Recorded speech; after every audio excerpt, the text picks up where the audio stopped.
নমস্কার বন্ধুরা, আজ আমি তৈরি করছি সিদ্ধি।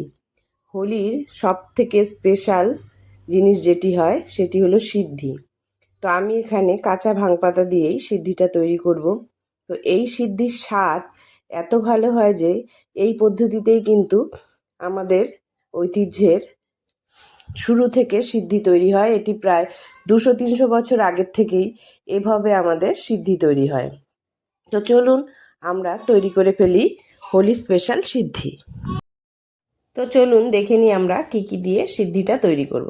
তো আমাদের এখানে লাগছে দুধ, কিছু ফ্রুট লাগবে এবং লাগবে কিছু বাদাম ও মেনের ভাং পাতা।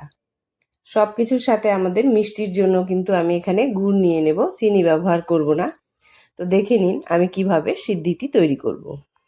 প্রথমে আমি কলাগুলোকে কেটে নিয়ে ম্যাশার দিয়ে একটু ম্যাশ করে নেব। তারপর আমি কিন্তু এখানে দুধটা ঢেলে দেব। এগুলিকে একটু মিশিয়ে নিয়ে এবার আমরা কি করব, আমরা যে 3 রকমের বাদাম এখানে নিয়েছি, কাজু বাদাম, কাঠবাদাম এবং চীনা বাদাম, সব বাদামগুলিকে কিন্তু মিক্সিতে পেস্ট করব না। মিক্সিতে পেস্ট করলে কিন্তু বেশি মিক্সড হয়ে যাবে। আমি শিলনোড়ায় আধ ভাঙা করে করে প্রতিটি বাদামই পেস্ট করে নেব। প্রথমে আমি কাজু বাদামগুলি একটু ভেঙে ভেঙে নেব, তারপরে নিয়ে নেব চীনা বাদামটা, তারপরে আমরা কাঠবাদামটাকে একটু বেশ কিছুটা সময় নিয়ে ওটাকেও আমরা বেশ সুন্দর গুঁড়িয়ে নেব। আমি চীনা বাদাম এবং কাঠবাদামগুলি কিন্তু আগেই ভিজিয়ে রেখেছিলাম, সেজন্য কিন্তু এগুলি একদম নরম হয়ে আছে এবং বাটতেও আমাদের খুব বেশি সময় নেবে না। তো চীনা বাদাম, কাজু বাদাম হওয়ার পরে এবার আমি কাঠবাদামগুলিকেও বেটে নেব। তারপর এগুলিকে কিন্তু আমি তুলে নেব। তারপর এখানেই আমি বেটে নেব সেই ভাং পাতাগুলিকে।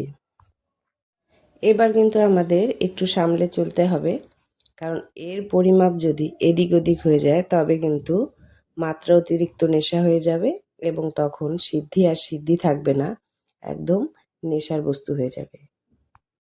এবার এটিকে আমরা তুলে নেব। এবার সব কিছুকে একসাথে মিলিয়ে নেবার পালা, তাহলেই কিন্তু আমাদের সিদ্ধি একদম তৈরি হয়ে যাবে। তো প্রথমেই আমরা বাদাম কুচিগুলিকে দিয়ে দেব।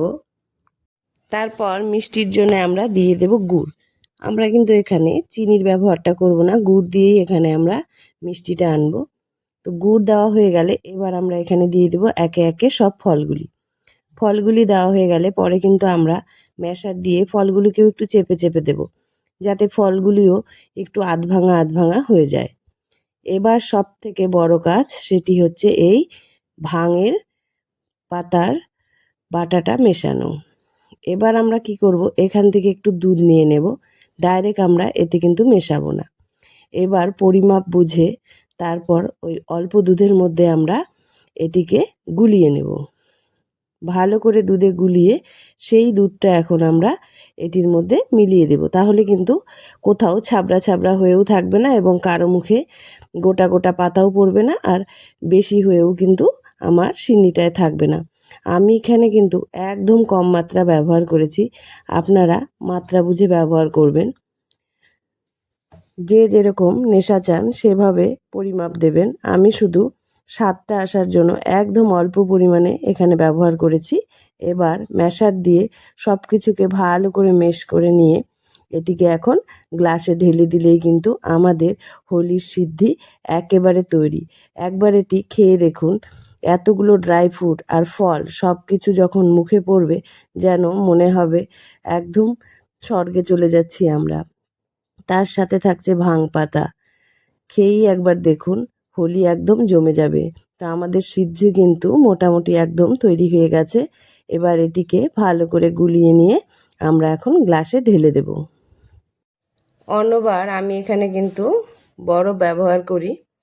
এবার ঠান্ডা লেগে থাকার দরুন, বাড়ি শুদ্ধ সকলেরই ঠান্ডা লেগে থাকার দরুন কিন্তু বরফটা আর ব্যবহার, তাহলে দেখুন আমরা কত সহজে ঘরেই কিন্তু নিজে থেকেই সিদ্ধি বানিয়ে সিদ্ধির মজাও নিতে পারি এবং বাইরেও আমাদের সিদ্ধি খাবার জন্য যেতে হবে না, ঘরেই আমরা খুব সহজভাবে সিদ্ধি তৈরি করে ফেলব।